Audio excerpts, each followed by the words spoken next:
अनुपमा के अनुपमा के आज के एपिसोड में विनराज काव्य से मिलने जाता है। काव्य विनराज को वहाँ देखकर बहुत खुश होती है और कहती है कि मैंने तुम्हें बहुत मिस किया। जिस पर विनराज कहता है कि मैंने भी तुम्हें बहुत मिस किया, तभी आज मैं तुमसे मिलने आ गया। वो विनराज से पूछती है घर में सब ठीक है। इतने में विनराज को अनुपमा और समर की बातें याद आती है। काव्य विनराज से पूछती है कि तुमने मुझे फोन से बताया था कि अनुपमा कुछ अलग बिहेव कर रही है, वो कैसी है। जिस पर विनराज कहता है कि जिस अनुपमा को मैं 25 साल से जानता था वो अनुपमा नहीं रही। दूसरी तरफ घर में अनुपमा सारे घर वालों को खाना परोस रही होती है। वाह। अनुपमा से पूछती है कि विनराज कहाँ है और ये पूछती है कि घर में क्या चल रहा है। जब तुम घर में होती हो तो विनराज नहीं होता और जब विनराज होता है तो तुम कहीं चली जाती। मैं बापू पूछती है कि विनराज गया कहाँ है। इतने में बापूजी बताते हैं कि काफ़ी दिनों से वो ऑफिस से छुट्टी कर रहा था, लगता है ऑफिस में ओवर टाइम कर रहा है। जिस पर बा अनुपमा से कहते हैं कि जैसे ही विनराज घर आए तो उसे खाना अपने हाथों से परोसना, क्योंकि तुम्हारे हाथ से परोसा हुआ खाना खाता है। दूसरा काव्य विनराज से पूछती है क्या अनुपमा ने सारे घर वालों को बताया कि हम लोगों का अफेयर चल रहा है। जिस पर विनराज कहता है नहीं। काव्य कहती है कभी कभी औरत को बदलने में सालों साल लग जाते हैं, लेकिन कभी कभी औरत एक दिन में ही बदल जाती है। काव्य कहती है कि अच्छी बात है कि अनुपमा अपनी जिंदगी में आगे बढ़ गई है, हमें भी आगे बढ़ना चाहिए। दूसरा अनुपमा कुछ काम के लिए अपने घर से बाहर निकलती है। इतने में वहाँ निधिनी आती है। निधिनी अनुपमा को देखकर अनुपमा से माफ़ी मांगती है कि उसने अनुपमा को विनराज और काव्य के अफेयर के बारे में नहीं बताया। जिस पर अनुपमा कहती है कि मैं तुमसे गुस्सा नहीं हूँ, मैं तुम पर क्या गुस्सा करूँ जब मेरे अपने भाई और बेटे ने मुझे इस बारे में नहीं बताया। इतने में निधि उसे गले से लगा लेती है और कहती है कि मैं आपको हर्ट नहीं करना चाहती थी। वहाँ समर आता है। समर निधिनी को पीछे हटाता है और कहता है कि मेरी माँ से दूर रहो। जिस पर अनुपमा गुस्सा करती है और कहती है कि एक लड़की के साथ ऐसे बिहेव नहीं करते।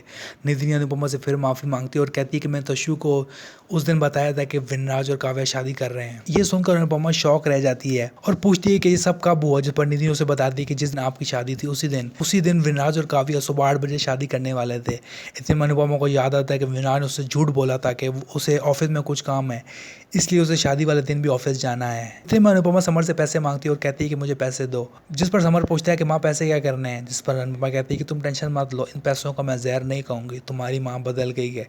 ये कहकर अनुपमा रक्शे में बैठकर वहाँ से चली जाती है। इतने में निधिनी समर से एक बार फिर माफ़ी मांगती है और कहती है कि मुझे माफ़ कर दो। जिस पर समर कहता है कि तुम पूरी ज़िंदगी मुझसे माफ़ी मांगती रहो, मैं तुम्हें माफ़ नहीं करूँगा।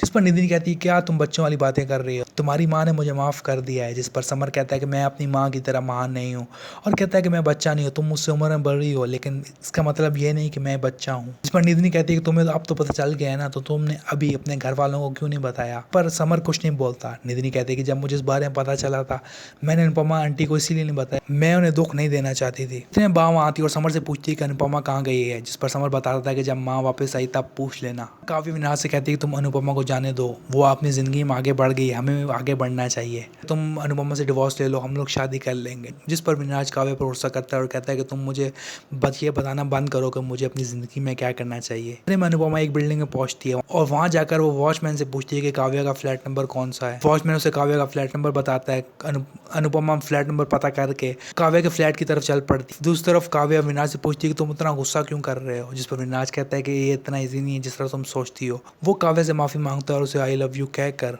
काव्य के घर से बाहर निकलता है। तो देखता है कि अनुपमा काव्य के घर की तरफ आ रही होती है। विनराज भाग के काव्य के घर के अंदर चला जाता है और काव्य से कहता है कि अनुपमा यहाँ आ रही है, जो कुछ भी करो लेकिन अनुपमा को ये मत बताना कि मैं यहाँ पर हूँ।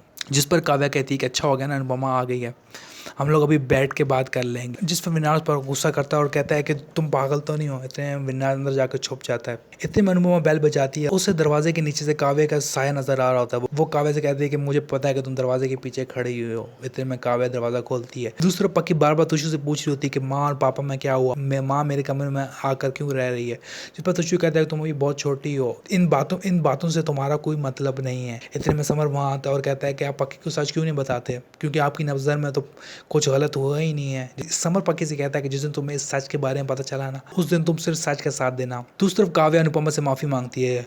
अनुपमा कहती है अगर तुम मेरी दोस्त ना होती तो मुझे थोड़ा कम दुख होता। काव्य अनुपमा से कहती है कि मैं और विनराज एक दूसरे से प्यार करते हैं और तुम्हें इस बात को समझना चाहिए। मैं रोक से डिवोर्स ले लूंगी और विनराज तुमसे। और वो अनुपमा से कहती है कि अब तुम्हें ये समझना चाहिए कि हम दोनों एक दूसरे से प्यार करते हैं और विनराज तुम्हारे साथ खुश नहीं है।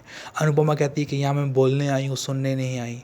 और वो कहती है कि मैंने विनराज से 25 साल तक प्यार किया और मुझे बदले में ये मिला, तुम्हारा प्यार तो सिर्फ 8 साल का है। और वो कहती है कि मुझे कुछ फर्क नहीं पड़ता कि विनराज किसके साथ रहे, मेरा विनराज से अब कोई ताल्लुक नहीं है। अनुपमा का अपकमिंग एपिसोड और भी इंटरेस्टिंग होने वाला। अपकमिंग एपिसोड अनुपमा विनराज से उसके और काव्य की शादी के बारे में पूछती, जोरों से पूछती है कि आपको कैसे लगता है जब मेरा किसी और मर्द के साथ अफेयर होता। ये सुनकर विनराज गुस्से में आ जाता है और वो अनुपमा पर चिल्लाता है। जिस पर अनुपमा कहती है कि मैंने तो सिर्फ कहा है, आपका तो अफेयर चल रहा है।